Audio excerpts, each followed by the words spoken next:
Welcome to the rooftop of our apartment in Chiang Mai, Thailand. We've been in Thailand for 2 weeks now, and the reason why we're making this super random video on this rooftop is because we have 2 positions open at Yes Theory and we want them to be filled by people in our community, meaning 2 of you.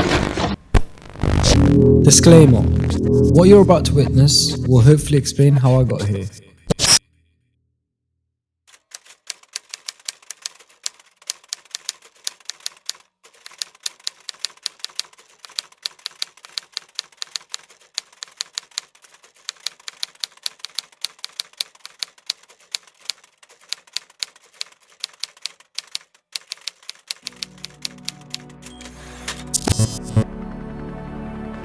I think in life, people search for a source of happiness, a way to give their life purpose and meaning, something that catches their passion and flair.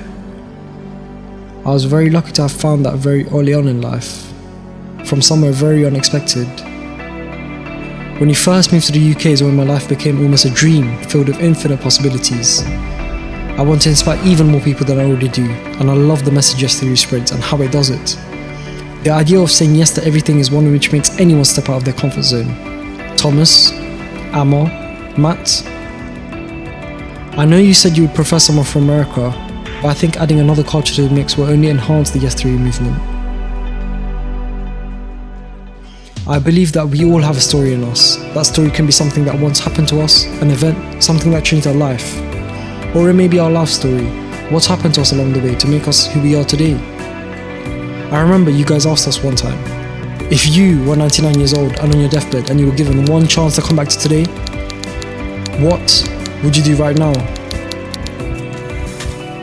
So, I will use this opportunity to tell you my story. Every day, I ask myself, why am I here? Why do I do the things I do? What is causing me to lead the life I lead? Ever since I was 5, I have been attending school. I have been constrained to Pythagoras' theorem and taught to change the negative sides to positives when there's a double negative. Why can't I decide what I want to change when there's a young boy out there who has a privation of hope in a single parent family? What worth is his degree? Why can't I choose to inject hope into the same people using injections to kill themselves? Why can't I decide what I want to learn? Why don't I have control of what I want to do in this world? I don't even know what I want to know because going to school has rotted my brain away. Every year it is the same from age 5 to 18, English, math, social studies, science and electives. Every single year from 5 to 18. Most of my education I don't even remember, which renders every forgotten hour in a school a waste of time. I hate wasting my life. I only have one. School limits the mind to doing just the minimum, just to get through the day. So why am I here? I look at my transcript and I am a number out of another number. All I am is one among many. All school does is compare me to others. Self-improvement has no meaning. I learn what I am told to learn, take a test and hope I do better than others. There is no self-improvement. My life is based solely on the lives of others, and theirs on mine. So why am I here? I sit here and ask myself this every day, yet I don't leave. I know I need to get a degree so I can go to university, so I can get a good job, so I can make a lot of money, so I don't have to live the struggled life my mum lived. That's why, so to speak. So tell me, Larry Ellison, born in New York City, didn't graduate from his degree, yet still capably is the 5th wealthiest person. But why does one thing determine whether or not life is a struggle? One thing in our world determines my quality of life, and that is money. I drive down the streets of Wembley, London, and it's business after business, in a grid that extends for miles. Every single block, the same dull paint with the same ugly billboards, objectifying women and glorifying cheap calories and beer. That is our life. Weren't we made for more than this? We're made to truly live rather than being alive in a casket.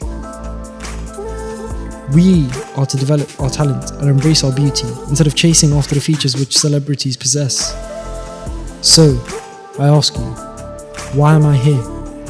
The way I see it, life is pointless unless you die fulfilled. Is earning money fulfilling? The thought of that sickens me. Money is nothing except a separation of class. If one had all of the money in a system, then money would be useless. If everyone had an equal amount of money, it, again, would be useless. If no one had any money, of course, it would be useless.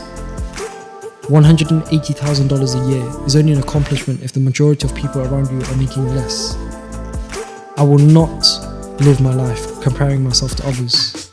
My success should not be rooted in somebody's failure to meet my standards. Defining success in terms of money is done through comparing how much I have to how much everyone else has. If I've been endowed with talents and my abilities different from the individual next to me, why must I measure my success based on this?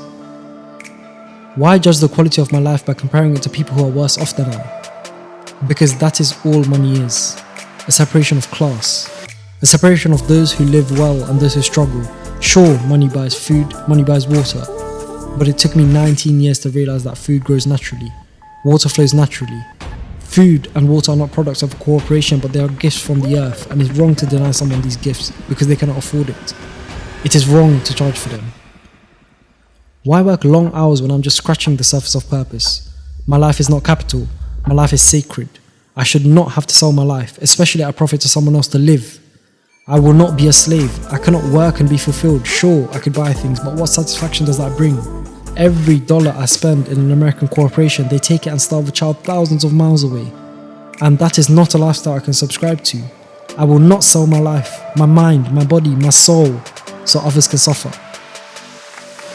I am tired of it. I'm tired of living my life by the terms of others. Success in school is determined only by comparing me to others. Success in the real world is only determined by comparing me to others. I'm tired of it. I cannot be fulfilled by comparing myself to others. My 100% will be my new standpoint. I will pursue what doesn't just pay the bills, but what heals, what delivers, what steals the heart of the people away from conforming to wrong ideals. Purpose should dictate to me what I see along the journey, not 4 grades spread across an A4 sheet. I will only find fulfillment by pursuing my dreams, and that is what I will do. What makes you uncomfortable? And what are you going to do about it?